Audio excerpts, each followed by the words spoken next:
The movies are a strange beast. I've been selling to the movies for years. Haven't in recent times because I'm out of the Winnipeg area, so I haven't dealt with the movies a whole lot. A little bit, but not a whole lot. Selling them stuff has been interesting, and rentals. We used to rent stuff to them as well. Pretty much everything you see in a movie is borrowed, rented, or bought. So even the trash that's rolling around in the gutters and blowing around in the wind and such is all rented or bought. If you have a period movie, say something set in the 50s, that trash has to match the 1950s. So all the coffee cups and debris and snack food packaging, newspapers, whatever blowing in the wind has to match that period. So they have to obtain it somewhere. And prop houses and antique dealers and secondhand dealers and thrift shops and secondhand shops and such is basically where they obtain this stuff. I know a warehouse in Winnipeg that rented file cabinets full of paperwork, old paperwork that they'd gotten just in buyouts and such, and they rented it to the movies and made quite a bit of money. Because every office scene, you've got secretaries or office workers going through files and such, and it has to look real. So that's how they make it look real. Now, I've sold them newspapers. I had one movie, I think it was Category 7, The End of the World. They rented or bought a newspaper. I had had a bunch of newspaper from unwrapping stuff out of an estate, and it was older stuff, yellowed. That's exactly what they wanted. It needed to look like that. It needed to be crumpled. It needed to be blown around and looking like trash, which is what it was. If they had been there a week later, it all would have already gone in the garbage, more likely, or recycling.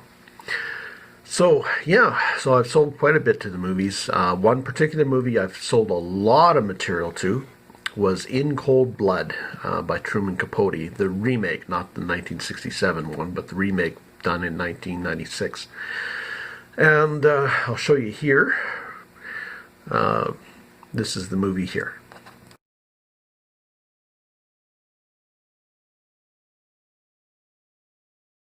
Now, I've dealt with other movie companies as well. In Cold Blood's not the only one. Haunting Sarah was another one. And as well as Category 7, The End of the World. I got thank yous from them, which was kind of cool, right here.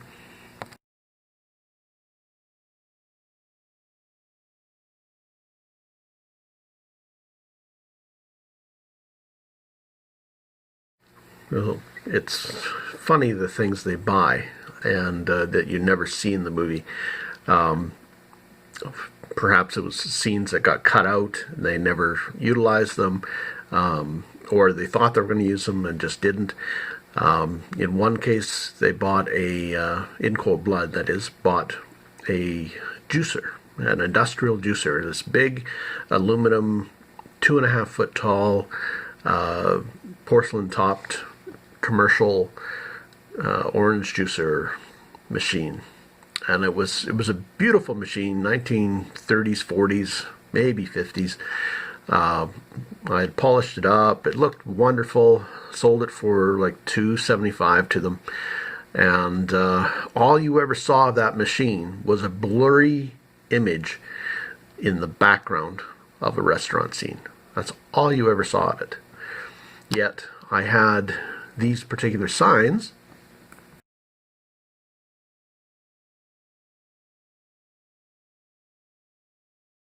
which I had quantity of. I had stacks of them. They were quite common at the time. I had found hundreds of them at a place and left hundreds of them behind because the owner wanted to sell some to somebody else at that time. Kind of a strange situation, but anyway, they ended up in a scene. a clip of, or a still I'll show you right now.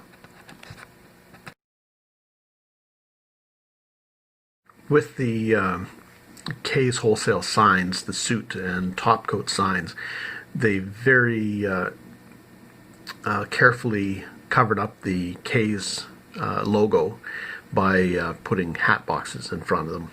So it obscured the logo, so they just looked like generic suit and top coat signs.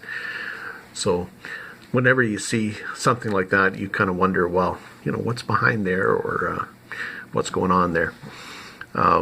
Really gives you a different idea, or different ideas about the way movies are made when you start looking and checking out the props and start spotting stuff that doesn't fit. Sometimes you'll see a modern piece of equipment, or a modern sign, or a company that didn't exist in the period being represented, or you'll see things that just are out of place. They did a pretty good job in this one, so I didn't see lots that was really out of place. So yeah, some of the stuff figures prominently. I sold them some knife showcases, one of which figured very prominently in the film, right here. So one of the killers removes or shoplifts a knife from the cabinet, and the cabinets were shipped with glass in them, so they were showcases technically, but so the movies removed the glass in order to allow for the shoplifting to occur, or a scene to occur. A little bit of movie modification, and yeah, so here's the cabinet here with the actor removing the knife. A couple of the knives in the showcase I don't think were period, but they were trying to fill up the case, so it made it was pretty close. And most people won't spot those differences. So anyway, so check out the next photo and see if you can spot the signs. And also, the movies custom make stuff, so they needed arborite topped tables with the proper era of arborite, 1950s arborite. So they custom made the tables and did a counter to match as well. Plus, in the kitchen of the Clutter home, the owners of the farmhouse of the family that was killed in the movie, they replaced the countertops as well with vintage materials, new old stock materials I sourced for them. So you can see them here in the next couple of clips.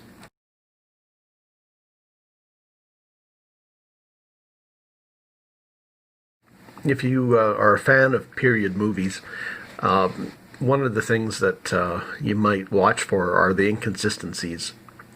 In this case, the movies had a horrible time trying to find men's glasses from the period. Men are, well, we destroy our stuff. We destroy clothes, we destroy glasses, we wear them till they're falling apart. So they don't survive into current times. So they had a real problem finding current period men's, or 1950s men's glasses, the horn rim glasses. So they ended up using cat's eye glasses for the men, which you'll see in the next couple photos.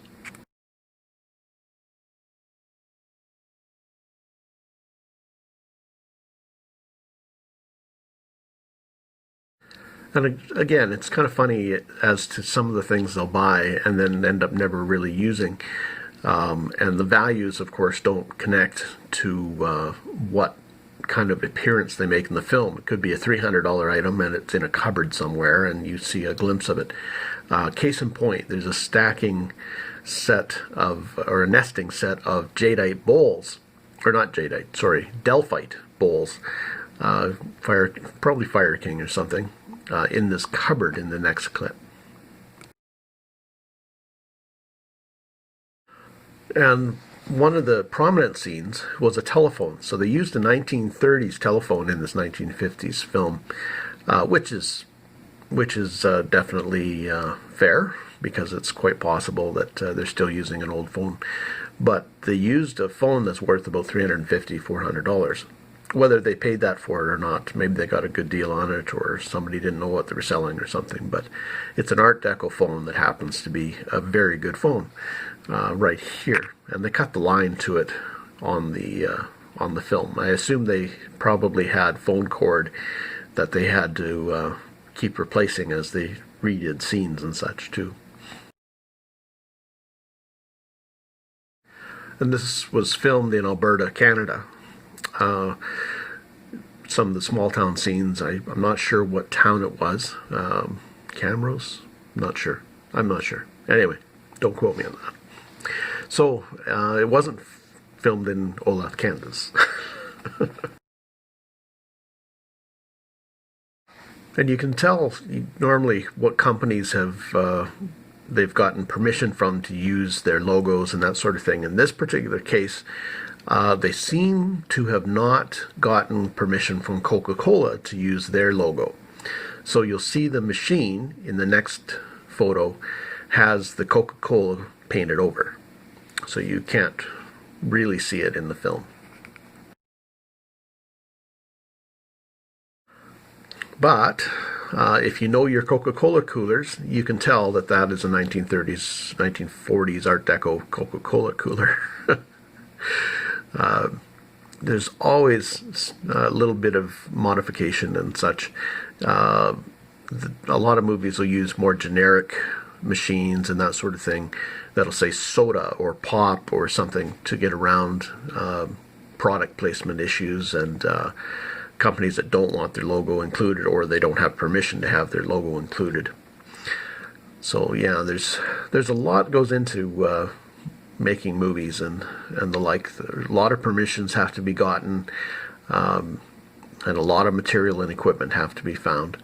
It's it's a very interesting industry, that's for sure.